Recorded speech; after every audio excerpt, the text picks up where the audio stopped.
ॐ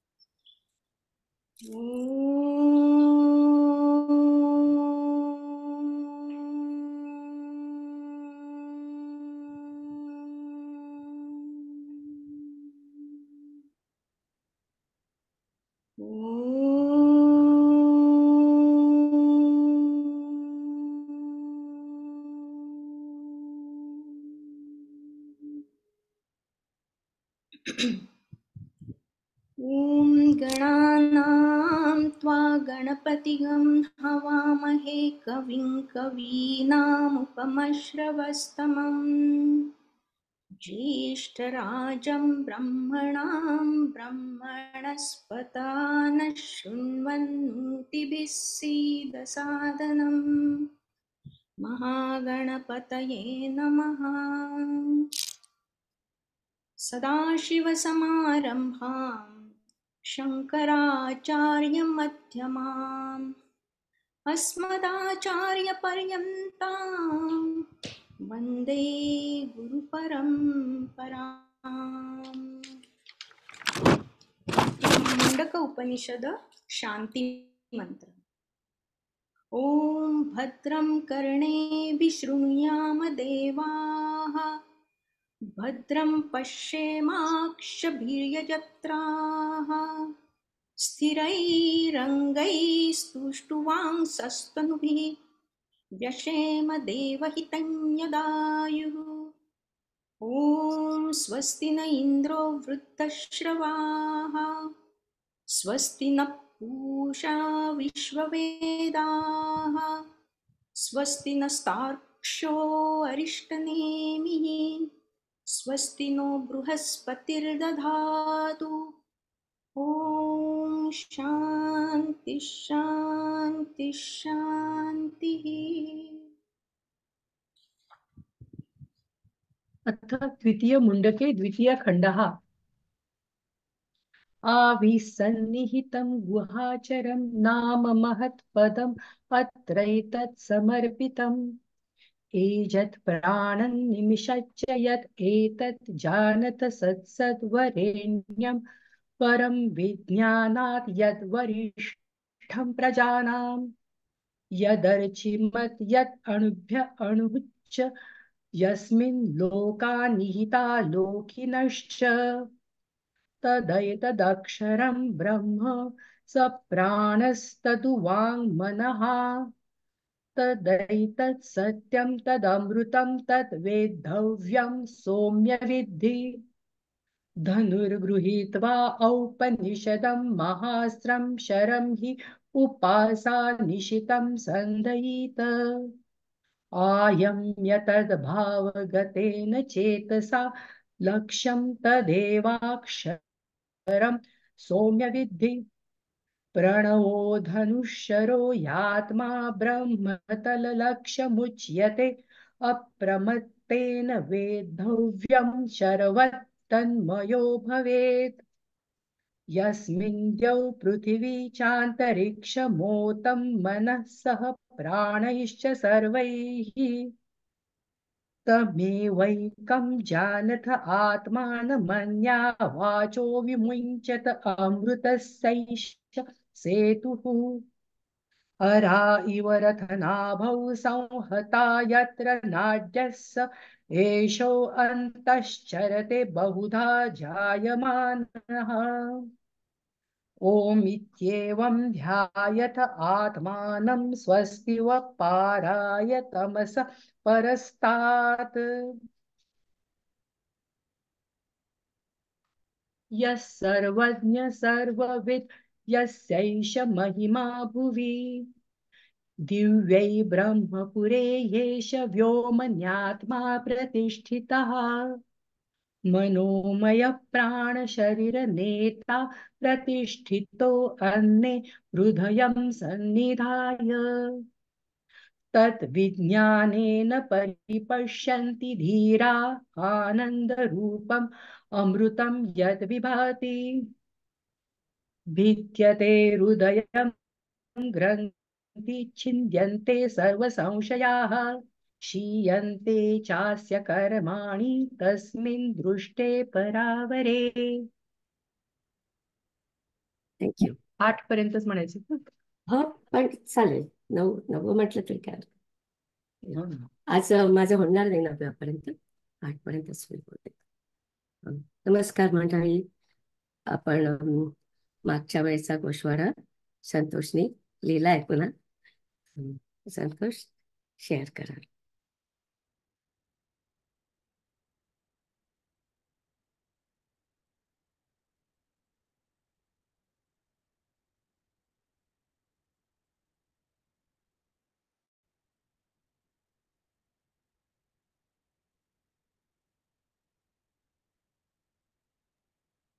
दिसतोय? हम्म. हा. मुंडक उपनिषद, मुंडक 2, खंड 2, मंत्र 2 ते 4. पहिल्या मंत्रात अंगिरसांनी ईशावास्य इदम सर्वम, ब्रह्म हे सर्वव्यापी आहे असं सांगितलं होतं. ते पुढे म्हणतात की दीप्तिमान ब्रह्म सूक्ष्माहून सूक्ष्म आहे, त्यात 14 लोक व त्यावर राहणारे सर्वजन आहेत. तसेच प्राण, वाणी व मन त्याच्यामुळेच आहे. तेच सत्य आणि अमृत आहे. या मंत्रात ब्रह्माला अर्चिमत म्हणजे दीप्तिमान असे म्हटले आहे. आधीच्या मंत्रातील आविही शब्दाप्रमाणेच येथे चैतन्य असे अभिप्रेत आहे. जगाचे सारे सार म्हणजे ब्रह्म. आपल्या शरीरात जे चैतन्य असते त्याला साक्षी चैतन्य म्हणतात. तेच ईश्वर आहे. या उपनिषदातील तत्वज्ञानाला ज्ञानयोग म्हणतात.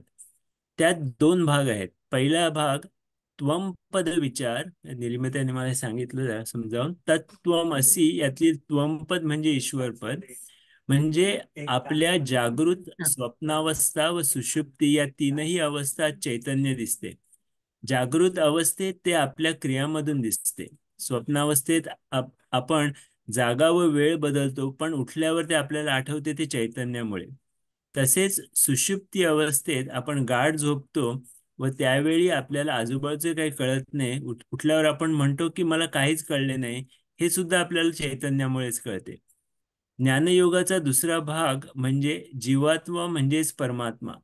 आपला आत्मा हा परमात्मा आहे.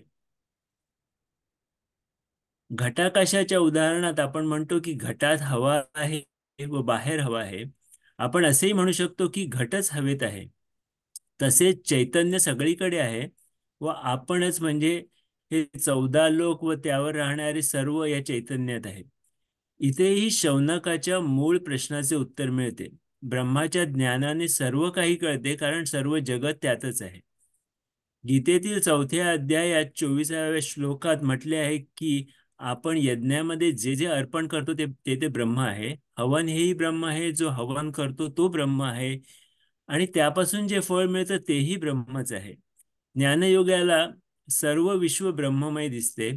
ब्रह्म काढून टाकले तर काहीच राहणार नाही. म्हणून ब्रह्म सत्य व जगत मिथ्य आहे. ब्रह्म निरंतर राहणारे आहे, म्हणून ते अमृत आहे. असे हे ब्रह्म दिसायला दिव्य दृष्टी लागते. ज्ञानेश्वर महाराज म्हणतात की आपण ब्रह्माबद्दल जे वाचणार आहोत ती भगवंताचे ब्रह्म साम्राज्य दाखवणारी ज्ञानज्योती आहे. दिव्य दृष्टीसाठी तेवढे ज्ञान असले पाहिजे, तयारी पाहिजे. आपण आधी पाहिल्याप्रमाणे साधन चतुष्टय पाहिजे. अशी तयारी झाली तर शब्दातूनही ब्रह्माचे दर्शन होऊ शकते. पुढील 2 मंत्रात अंगिरस ब्रह्मप्राप्तीसाठी काय करावे ते सांगत आहेत.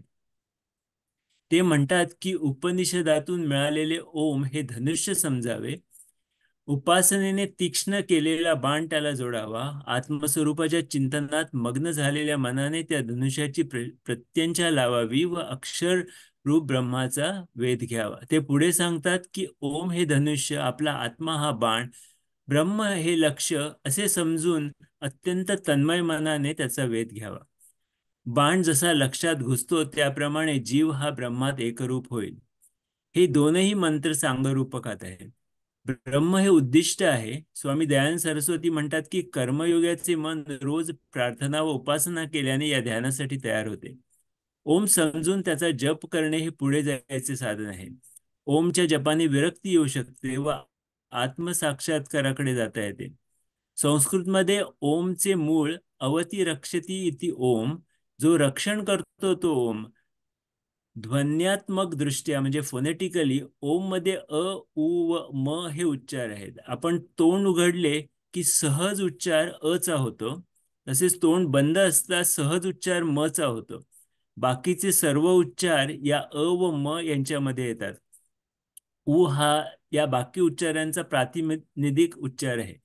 अशा रीतीने ओम हे नाव ओम हे सर्व नावे समाविष्ट करणारे चिन्ह आहे. उपनिषदात म्हटले आहे की अ, उ आणि म म्हणजे जागृत अवस्था, स्वप्नावस्था व सुषुप्ती अवस्था आहेत. समष्टी पातळीवर ते विराट हिरण्यगर्भ व अमात्र आहेत. अमात्र म्हणजे दोन ओम म्हणताना मध्ये घेतलेला विराम. या विरामाला तुरीय अवस्था म्हणतात. तिथे आपल्याला चैतन्याचा साक्षात्कार होतो. मांडुक्य उपनिषद म्हटले आहे की ओमितेद तत् दक्षरमिदम सर्वम ओम. ओम या शब्दात सर्व सामावलेले आहे. ओम हे ब्रह्माचे एकाक्षर वर्णन आहे. स्वामी दयानंद सरस्वती म्हणतात की ओमच्या जपाने ईश्वराला आवाहन केले जाते, म्हणून सर्व मंत्रात ओम समाविष्ट केला जातो. जर तुम्हाला ईश्वराच्या फक्त शक्तीला आवाहन करायचं असेल तर ह्रीम चा जप करावा. ईश्वराच्या शक्तीत नाश करण्याची शक्ती असते. ईश्वराच्या कृपाप्रसादासाठी, ब्लेसिंगसाठी ह्रीम बरोबर श्रीम म्हणावे. श्रीम ही लक्ष्मी नावाची ईश्वराची वरदान शक्ती आहे. ओम प्रमाणे राम हा शब्द देखील उपनिषदातून आला आहे. रमंती इति रामः याचे दोन अर्थ होऊ शकतात. जो रोमारोमात आहे तो राम म्हणजेच ब्रह्म. दुसरा अर्थ असा की जो स्वतःतच रमतो तो म्हणजे ज्याला अहम ब्रह्मास्मी कळले आहे असा. अशा रीतीने अंगिरस ब्रह्मज्ञान प्राप्तीचा मार्ग सांगत आहे. झालं. फारच छान. हो. मनीषा ताई मोठ्याने टाळ्या वाजवल्या तरी चालतील. खरंच छान झालंय. सगळे मुद्दे जे होते ते संतोषने खूप सुंदर कव्हर केले. की जेवढं मला वाटतं मी जे काही बोलले त्यातलं बहुतेक सगळं त्यांनी कौतुक केलेलं आहे. आणि आपण मागच्या वेळी पाहिलं तसं हा जो खंड आहे, आपण काय करायला पाहिजे त्या दृष्टीने महत्वाचं आहे. तर त्याच्यात हा महत्वाचा मंत्र तिथं होता की ओम म्हणजे आधी आपल्याला साधन चतुष्टय पाहिजे. त्याच्यानंतर आपल्याला आणखी प्रार्थना करायला पाहिजे. आणि नंतर जेव्हा आपल्याला वाटेल की आता आपल्याला विरक्ती आली आहे की आपल्याला आता मोक्षाकडे जायचं आहे, तेव्हा ओमचा जप तुम्ही करू शकता. तर असा त्याच्यामध्ये इथपर्यंत आपण आलो आहोत. आता मी पुढचा मंत्र घेते.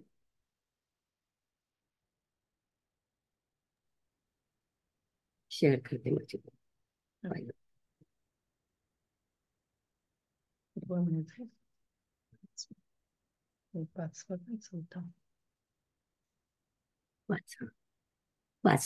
पाचवा म्हणायचंय. मी शेअर करते.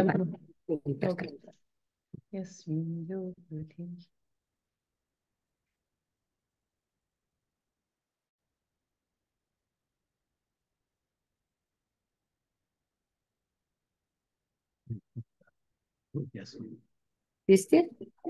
हो दिसतंय. तर मंत्र सुरू करणार आहे. तर हा मंत्र श्यामते पुन्हा एकदा म्हणा. ओके.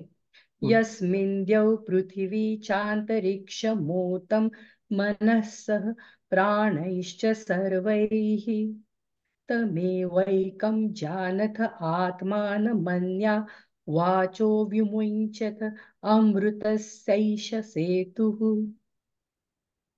थँक्यू. तर आता आणखी आपण ब्रह्माचंच वर्णन बघणार आहोत.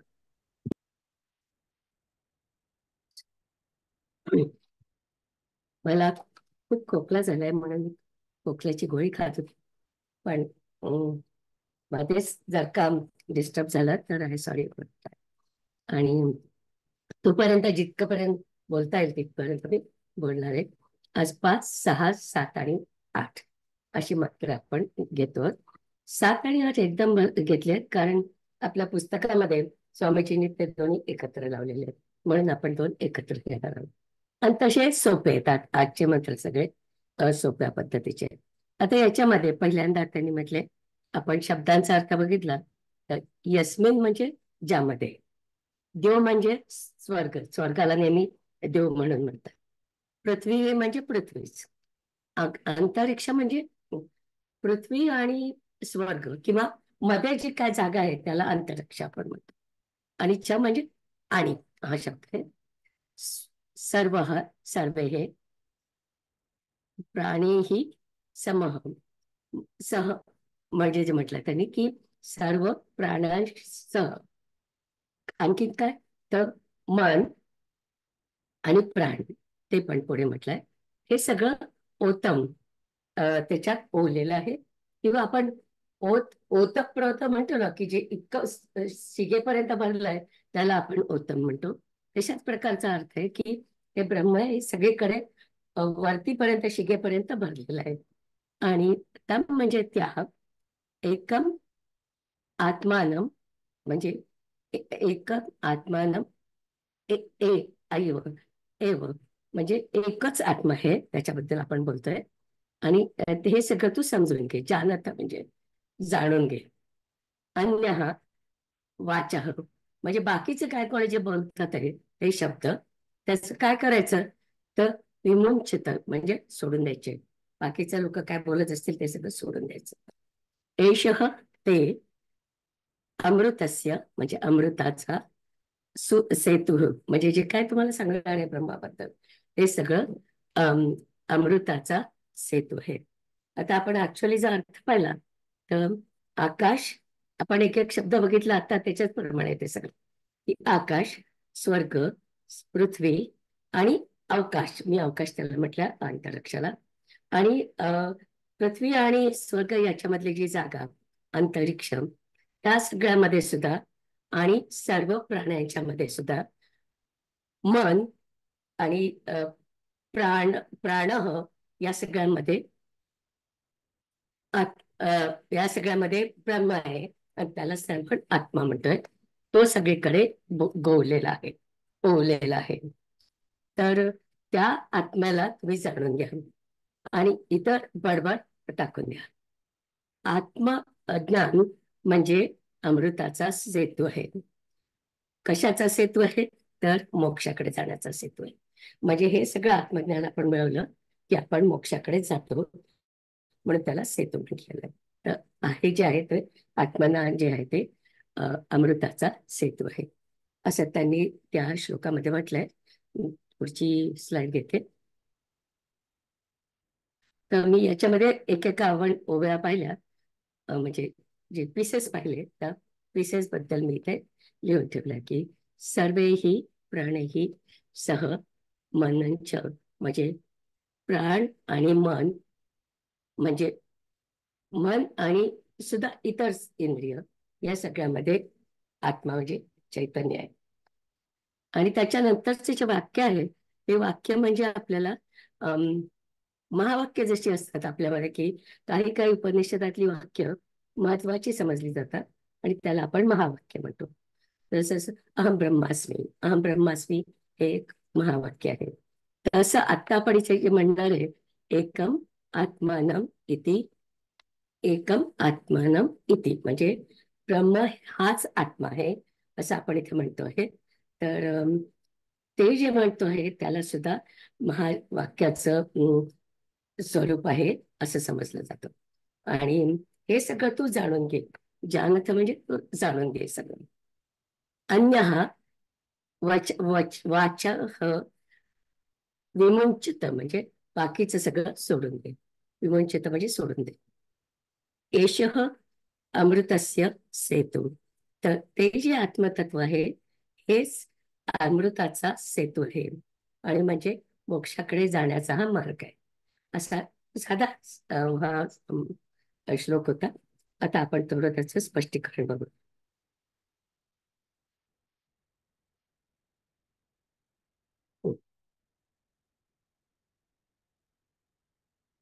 तर ह्याच्यामध्ये त्यांनी म्हटलं आहे की आतापर्यंत आपण समष्टी लेवलवरती होतो, समष्टी म्हणजे स्वतःच्या बद्दलचं, व्यक्तीबद्दल असं आपण ते बोलत होतो की मी आहे, माझा देह आहे, देहामध्ये चैतन्य आहे, सगळ्या प्राण्यांमध्ये चैतन्य आहे.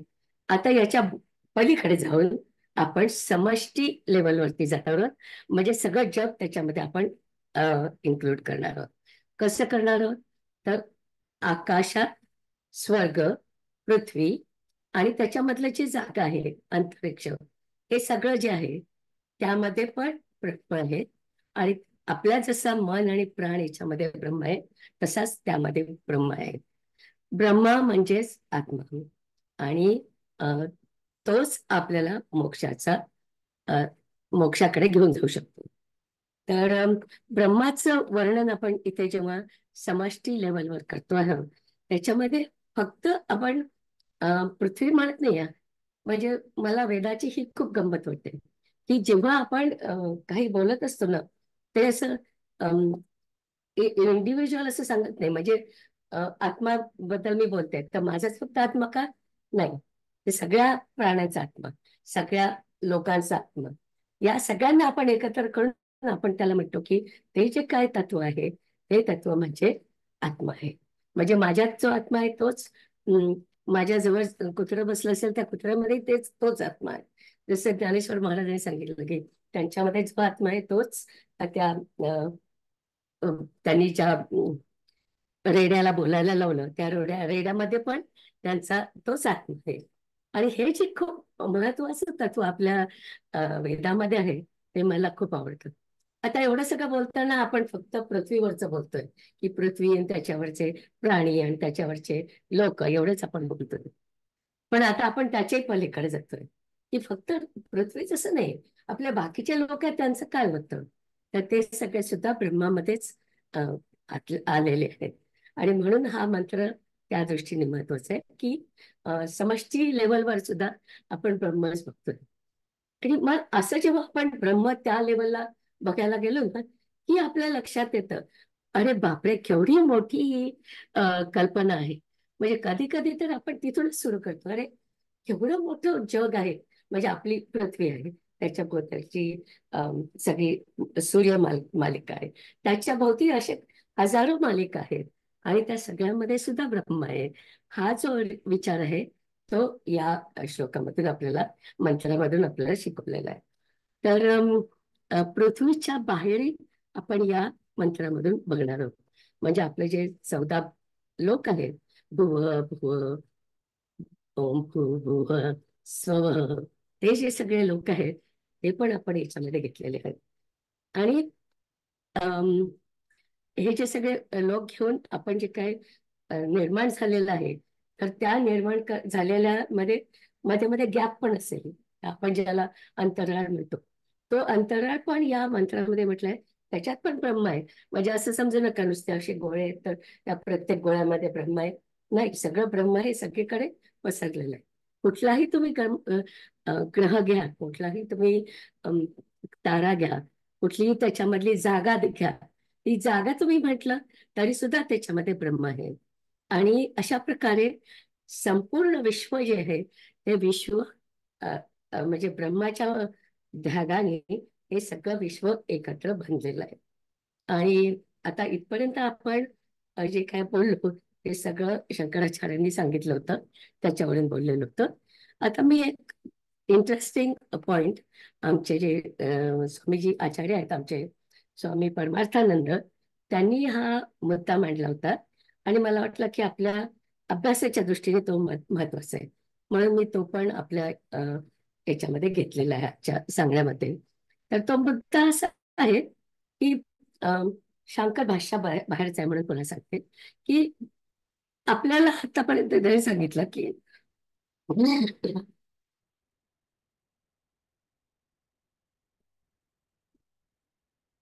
ठीक आहे, मन आहे, प्राण आहे, आम्ही ओमचा जप जप करू आणि आमचा ज्या आत्मा, आमच्या हृदयामध्ये जो काय आत्मा आहे त्याची आम्ही पूजा करू आणि ब्रह्मापर्यंत जायचा प्रयत्न करू. इथपर्यंत सगळं होतं. पण मग ह्या मंत्राची आवश्यकता होती का, असा प्रश्न. की खरोखरच आपल्याला आणखी हे सगळ्याची आवश्यकता होती का, की ते पृथ्वीच्या बाहेर पण ते सगळं जग आहे म्हणून. आणि समष्टी लेवलवरती जायची आवश्यकता आहे का, असा प्रश्न. तर उत्तर अर्थातच ही आवश्यक आहे. कारण आपण जेव्हा ओमची उपासना करणार आहोत तेव्हा आपण आत्मतत्वाची उपासना करत नाही, आपण ब्रह्मतत्वाची उपासना करत आहोत. आणि अर्थात ब्रह्म म्हणजेच आत्मा, पण आपल्याला त्याच्या बाहेरच्या पण लिमिट्स आपल्याला बघायचे आहेत. आणि आपण जेव्हा आपल्या घराबद्दल बोलतो किंवा आपल्या संसाराबद्दल बोलतो किंवा संसाराच्या प्रॉब्लेम बद्दल बोलतो, त्या आपल्या छोट्याशा जगाबद्दल आपण बोलत असतो. पण तेवढंच आहे का ब्रह्माचं काम, की माझ्या पुरतं सगळं काम करायचंय? तसं नाही आहे. तर आपले जे 14 लोक आहेत त्या सगळ्या 14 लोकांमध्ये पण ब्रह्माचं कार्य आहे. आणि म्हणून त्या दृष्टीने हा मंत्र आपल्याला शिकवतात आहे. आणि दुसरं कारण म्हणजे जेव्हा आपण ब्रह्मतत्वाचा अभ्यास करणार आहोत तर त्याला आपण पराविद्या म्हणतो. आणि आता आपण पराविद्येच्या अगदी मुळापर्यंत गेलेलो आहोत. तर पराविद्या आपण शिकताना हा बाकीचा भाग आपल्याला सोडून चालणार नाही, असं स्वामीजींचं म्हणणं आहे. की हा जो बाकीचा भाग आहे ना, पराविद्या फक्त पृथ्वीवर पृथ्वी एवढीच लिमिटेड नाही आहे. तर पराविद्येमध्ये हे जे बाहेरचं जग आहे त्याचा पण त्याचा पण समावेश आहे. म्हणून त्याची पण आपल्याला सगळी माहिती करून घ्यायला पाहिजे. आणि म्हणून हा मंत्र पण महत्वाचा आहे. आता आपण जेव्हा ओमची उपासना करणार आहोत तर तुम्हाला मी एकदा सांगितलं होतं की आपण हे सगळं जेव्हा विरक्तीच्याकडे आपण जेव्हा चाललेलो असतो तेव्हा आपल्याला आधी अंतःकरण शुद्धी करावी लागते. अंतःकरण शुद्धी म्हणजे काय, की म्हणजे हे मी माझ्या अनुभवांवरून सांगते, या मंत्रात नाही होते, पण माझ्या अनुभवावरून मी सांगते की मी जेव्हा आश्रमामध्ये शिकत होते तेव्हा त्यांनी असं सांगितलं की आपल्याला पहिल्यांदा असं करायला पाहिजे की आपलं मन शुद्ध करायला पाहिजे. अंतःकरण म्हणजे पहिल्यांदा ते आपलं मन शुद्ध करायचं. म्हणजे त्याच्यामध्ये कोणाबद्दलही वाईट विचार नको, म्हणून इथून आपण सुरुवात करतो. पण आता हे जे करत असतो तेव्हा आधी आपण आपण सगळे संसारी आहोत. आधी आपल्या मनात काय येणार, आपल्या घरातले प्रश्न येणार किंवा आपल्या घरातल्या व्यक्ती आहेत त्यांचे प्रश्न येणार, आपले प्रश्न येणार, आपल्या चिंता येणार आणि आपल्या समस्या येणार. प्रश्न, चिंता आणि समस्या या तर आधी आपल्या मनातून येतात ना. आता ध्यानाला बसलं की आधी मनात तेच विचार येणार की मुलगा काय करतोय, मुलगी काय करते, नवरा काय करतोय, हेच विचार आधी आपल्या मनातून येणार. आणि त्याच्यामध्ये जर का त्याच्यातून आपल्याला शांतीकडे जायचं आहे, शांतीचा मार्ग घ्यायचा आहे, तर ह्या सगळ्या ज्या आपल्या भावना आहेत त्यांच्याशी आपल्याला आधी डील करायचंय, म्हणजे कंट्रोल करायच्यात आपल्याला त्या सगळ्या. तर अशा आपल्या मनातल्या भावना कशा कंट्रोल करायच्या, तर ते पण आपल्याला शिकायचं असतं. तर आपण जेव्हा शांतीचा आपण शोध करण्यासाठी निघतोय आणि मग असे म्हटलं तसं आधी तुमच्या मनामध्ये प्रश्न येतात तुमचे. खूप प्रत्येकाला स्वतःचा प्रश्न खूप गंभीर वाटतो आणि प्रत्येकालाच असं वाटतं माझ्या संसारामध्ये जे प्रॉब्लेम आहेत ना तसे कोणालाच नसतात. सगळ्यात मलाच खूप जास्त प्रॉब्लेम्स असतात आणि मग माझ्या प्रॉब्लेम बद्दल मला बोलायचंय. आणि कधी कधी असं होऊ शकतं की या सगळ्या भावनांमध्ये आपण असलो तर त्या भावनेचा कधी कधी उद्रेक पण होऊ शकतो. की अशा सगळ्या भावना आल्या की कधी कधी त्याच्यातून आपल्याला निराशा होते आणि आपल्याला कधी कधी खूप डिप्रेशन येतं की ह्या सगळ्या परमाणूतून आता मी सुटणार कशी. तर आता हे सगळं प्री रिक्विजिट आहे या सगळ्या, म्हणजे ओमच्या प्रार्थनेच्या आधीच्या या सगळ्या गोष्टी या सगळ्या तुम्हाला करायला पाहिजे की तुमचं मन आधी शांत करायला पाहिजे. तर आपण मग विचार करायला लागतो. आता मला खूप निराशा आली की काहीतरी माझ्या संसारात प्रॉब्लेम आहे आणि त्याचं सोल्युशन काढण्यासाठी मी जेव्हा झटकते आहे तेव्हा मग मला एकदम लक्षात येतं का मग या निराशेतून मी कशी बाहेर येणार आहे? तर मग या ठिकाणी स्वामीजींनी उदाहरण दिलंय की आपण यावेळेस आपण गीतेचा विचार करायचा. कृष्ण आणि अर्जुन युद्धावर होते आणि युद्धामध्ये किती त्याला सिरियस प्रॉब्लेम होता की त्याचे आजोबा, त्याचे इतके प्रेमाचे आजोबा त्यांना त्यांना मारायला पाहिजे होतं, म्हणजे युद्ध जिंकायचं असेल तर. आणि ह्या सगळ्यामध्ये त्याची तयारी नव्हती कृष्ण अर्जुनाची. आणि मग त्यावेळेस परमार्थानंदाचा शब्द आहे,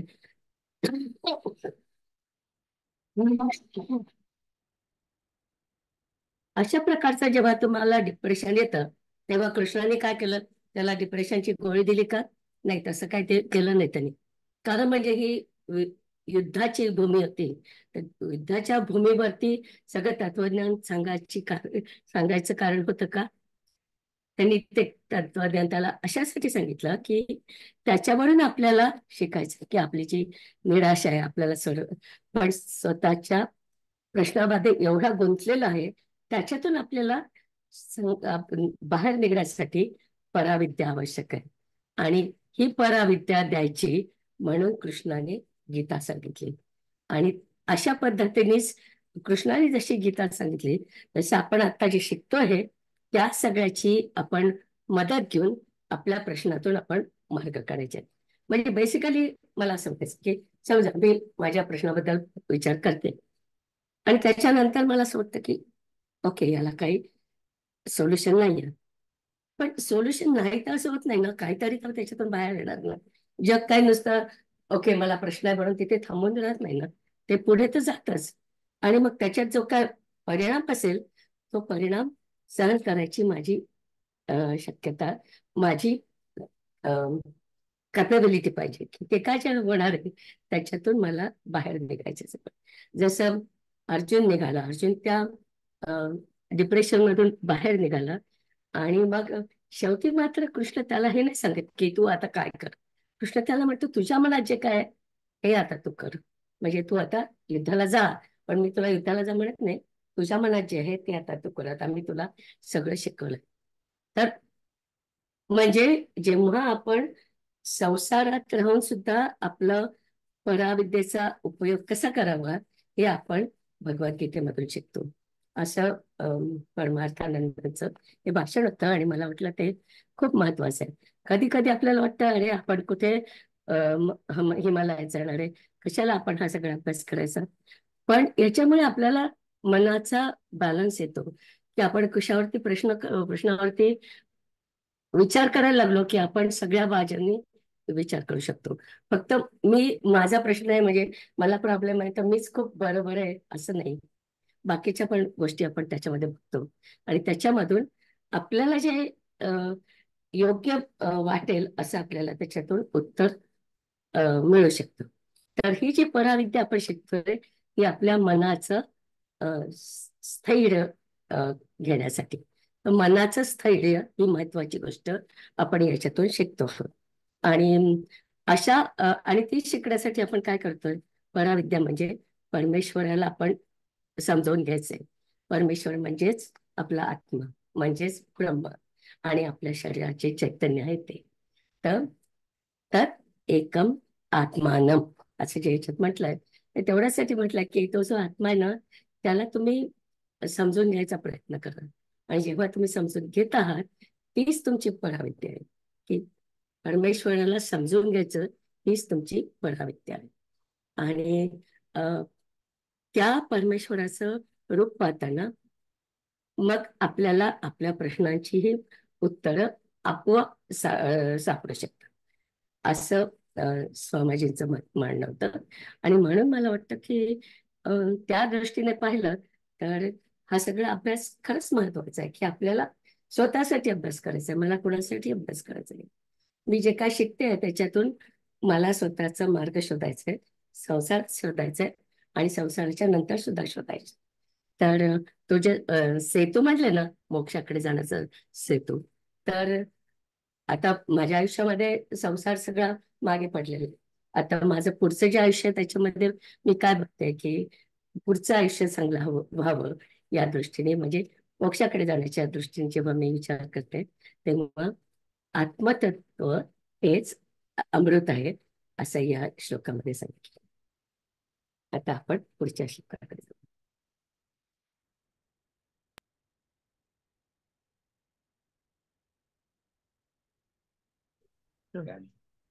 म्हण. इव यरथनाभौ संहता यत्र नाड्यः स एष अन्तश्चरते बहुधा जायमानः। ॐ इत्येवं ध्यायथ आत्मानं स्वस्तिवः पाराय तमसः परस्तात्। हा 6वा मंत्र आहे, त्यातले शब्द आपण बघूया.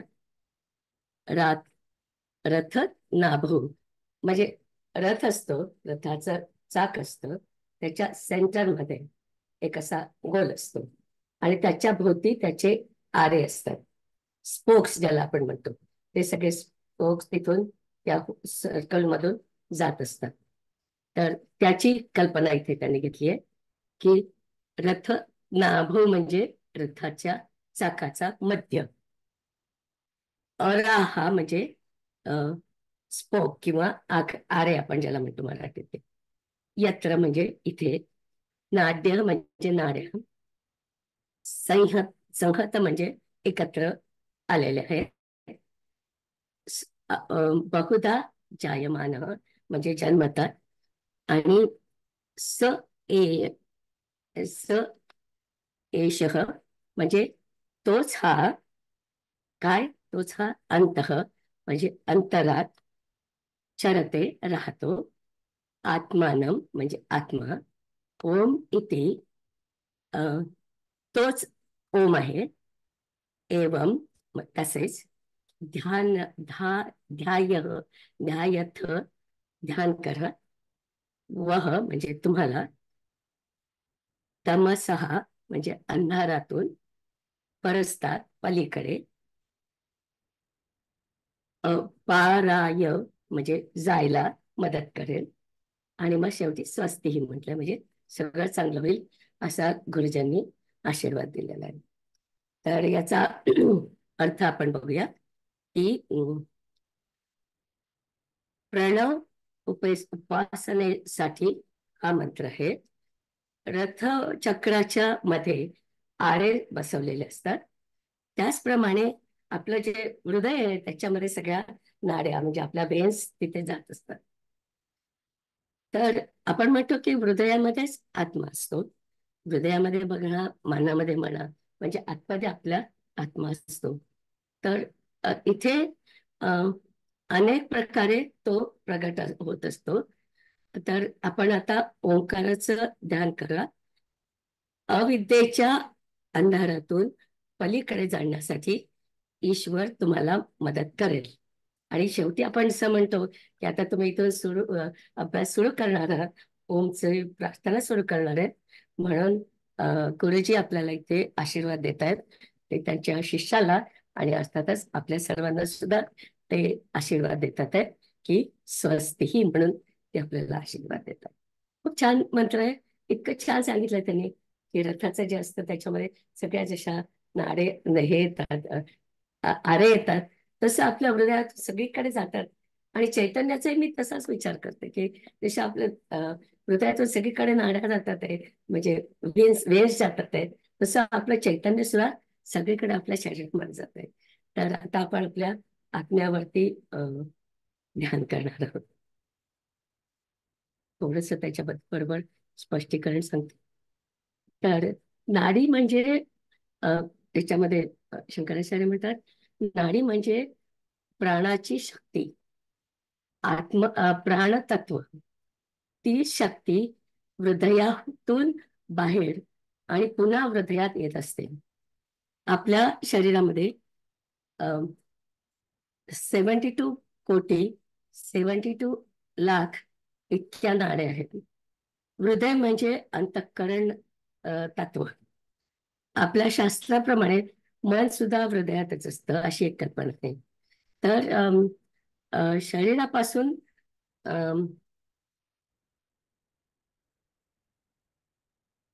सॉरी, हृदयापासून सुरू झालेल्या या नाड्या आपल्या संपूर्ण शरीरामध्ये जात असतात आणि त्या सगळ्यामध्येच आपलं जे साक्षी चैतन्य असतं ते असतं, त्याचा आपल्याला शोध घ्यायचा आहे.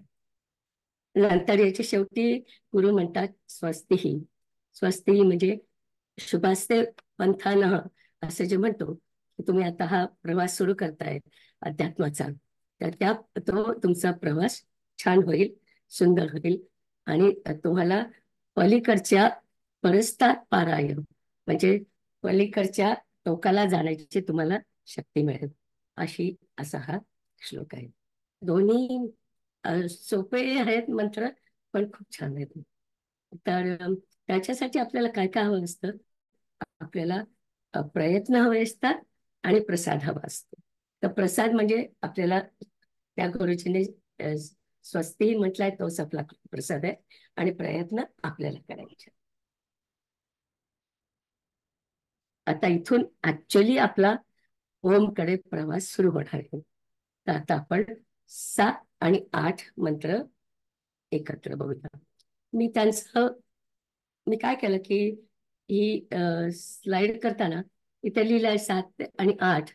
तर आता इथे मी 7 बद्दल बोलणार आहे, म्हणून मी तो लाल याचे दाखवलाय. पुढच्या याच्यात मी 8 बद्दल बोलणार आहे, मग ते सगळं लाल केलेलं आहे. तर दोन्ही आपण एकत्रच बघणार आहोत, पण अन्वय कसा एकत्र सांगणार ना, म्हणून मी ते वेगवेगळं लिहिलंय. ओके, तर श्यामाताई, हा 7वा मंत्र. यः सर्वज्ञ सर्वविद् यस्यैष महिमा भुवि दिव्यै ब्रह्मपुरे येष व्योमन्यात्मा प्रतिष्ठितः. प्रतिष्ठिता म्हणजे राहतो. तर शब्द बघूया आधी आपण. यह सर्वज्ञ, तो सर्वज्ञ. सर्वज्ञ आपल्याला सगळ्यांना माहिती आहे. तो सर्वविद. आता सर्वविदचा अर्थ मी तुम्हाला डिटेल्स मध्ये सांगणार आहे. यस्य, ज्याला, तो शब्द भुवी आहे ऍक्च्युअली, पण ते एकत्र झाले सगळं. भुवी म्हणजे पृथ्वीवर. एषः महिमा, हे वैभव. एषः आत्मा, स्वतः प्रकाश देणारा आत्मा. दिव्य ब्रह्मपुरे, हा शब्द मला खूप आवडतो. एक सुंदर ब्रह्माचं घर आहे आणि ते कुठलं आहे तर आपलं हृदय. दिव्य ब्रह्मपुरे व्योमनी ही म्हणजे हृदयाच्या आतली जागा, आणि तिथे तो राहतो. प्रतिष्ठित म्हणजे तो राहतो. तर आता आपण त्याचा पूर्ण अर्थ बघूया. तो सर्वज्ञ आणि सर्वविद असा ब्रह्म पृथ्वीवर राहतो आणि आत्मा दिव्य ब्रह्मपुरी म्हणजे माझ्या हृदयात राहतो. आता सर्वज्ञ म्हणजे काय? आता हे जो शब्द आहे ना, मी म्हटलं आपण जे नेहमी दागिने आणि सोन्याचं उदाहरण घेतो ना, त्याच्या साह्याने मी आधी 9व्या मंत्रामध्ये, मागच्या मुंडकामध्ये सांगितला होता, तोच मी पुन्हा एकदा घेते की सर्वज्ञ म्हणजे काय की तीन चार दागिने तुमच्या पुढे ठेवले, त्या सगळ्यामध्ये सोनं आहे हे तुम्हाला कळतं, ते सर्वज्ञ. की तुम्हाला माहिती आहे हे जे सगळं ना, हे सगळ्यामध्येच सोनं आहे. हे सगळं जग आहे ना, त्याच्यामध्ये सगळ्यामध्ये ब्रह्म आहे. ओके, पण आता प्रत्येकाच्या मध्ये त्याचे जे डिटेल आहेत, म्हणजे आता समजा एखादी व्यक्ती आहे, तिचे काय गुण आहेत, त्याचे काय दोष आहेत, त्याच्यात आणखी काय आहे आणि काय नाही आहे, हे सगळे डिटेल्स आपल्याला कुठे माहिती असतात. आपल्याला माहिती आहे की सगळ्यांमध्ये आत्मा आहे, पण मग त्यांचे डिटेल्स आपल्याला माहिती नसतात. पण हे जे प्रत्येक वस्तूचे डिटेल माहिती असणं, त्याला सर्वविद म्हणतात. म्हणजे मी त्यावेळेस मी असं म्हटलं होतं की दागिने आहेत आणि त्यात सगळ्यातच सोनं आहे, हे सर्वज्ञ झालं. म्हणजे बाहेरून बाहेरून तुम्हाला दिसतंय हे सगळे दागिने सोन्याचे आहेत, पण सर्वविद म्हणजे त्या प्रत्येक दागिन्याची घडण कशी आहे, त्याचा आकार कसा आहे, ते कसं आहे, त्याचे सगळे डिटेल्स तुम्हाला जे माहिती असतात त्याला सर्ववित म्हणतात. तर सर्ववित फक्त आपण देवालाच म्हणतो, कारण देवालाच सगळ्या गोष्टीतले सगळे डिटेल्स माहिती असतील असं मला कोणी माहिती नाही जगामध्ये.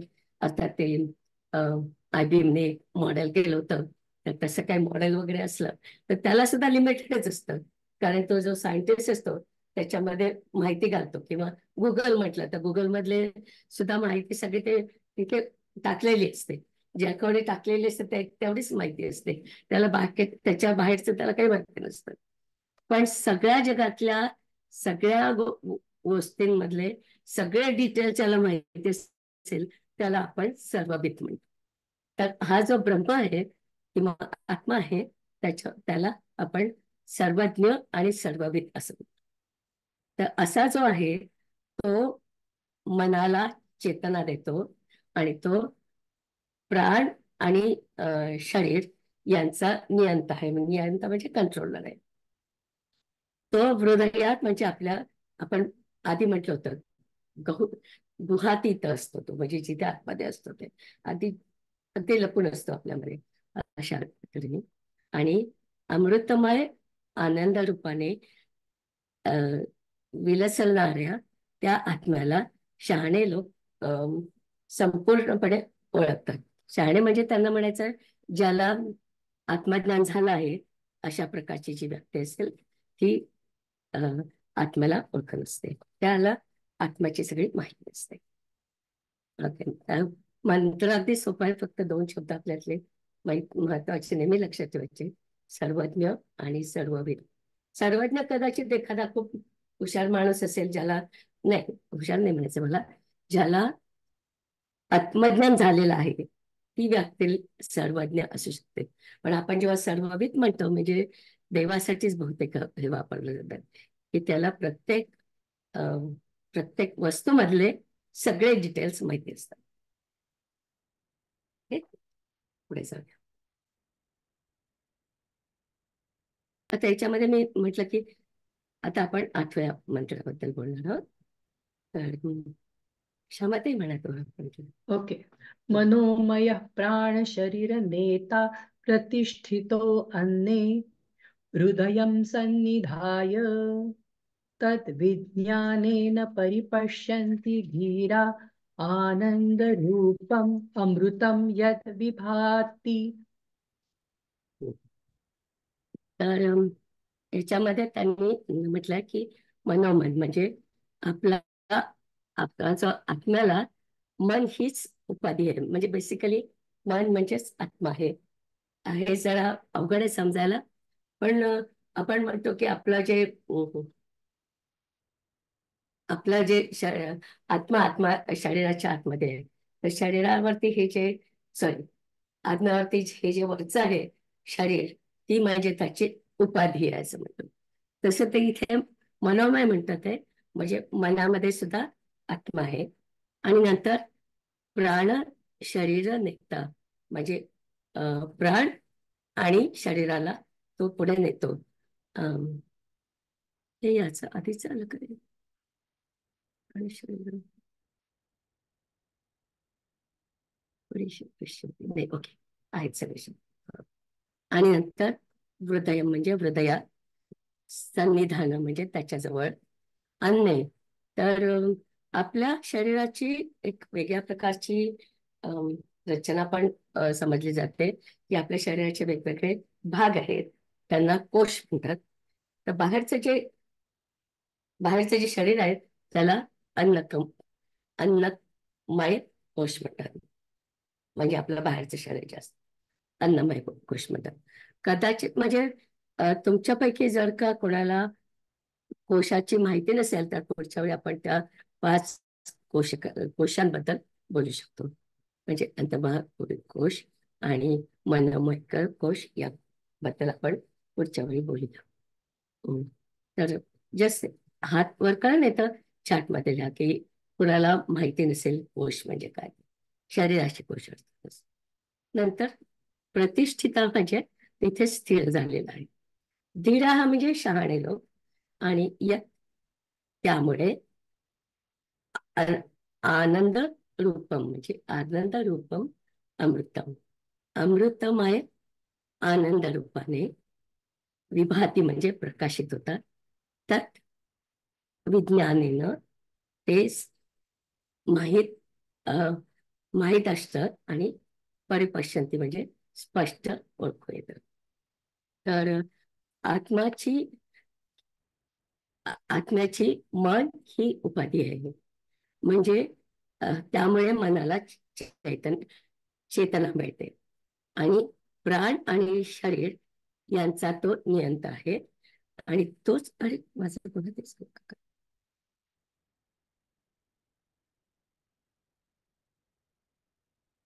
हं. हे मी मगाशी पण वाचलं होतं, पण हा 8व्या मंत्राचा अर्थ आहे. तर याच्यामध्ये काय सांगायचं तुम्हाला बरं का? आपल्या पुस्तकातल्या 1-2 गोष्टी सांगायच्या.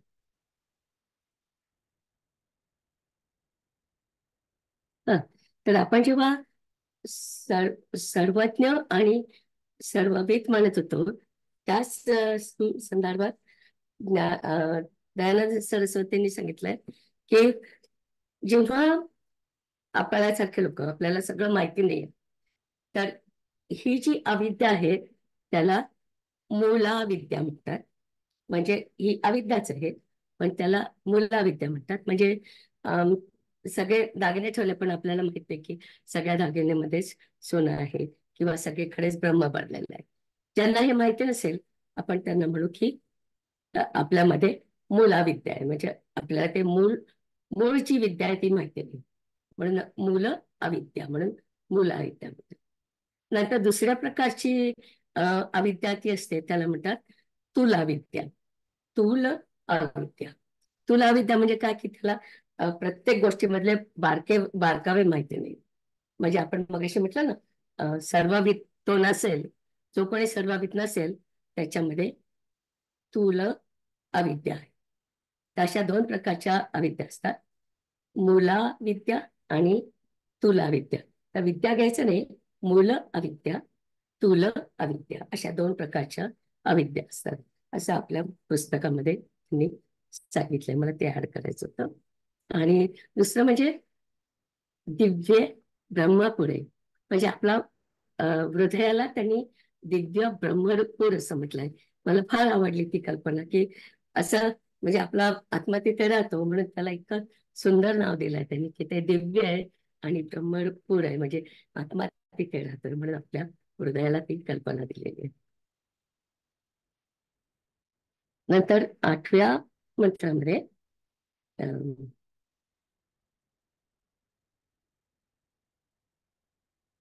मी हे सगळं सांगितलं. त्याचा अर्थच मी फक्त लिहिला होता की हे सगळं ज्याला समजतं तो म्हणजे शहाण्या लोकांना हे सगळं समजतं. अर्थातच ज्यांना आत्मज्ञान झालंय त्यांना हे सगळं समजतं. तर अशा प्रकारे 7वा आणि 8वा मंत्र आपण एकत्र केला.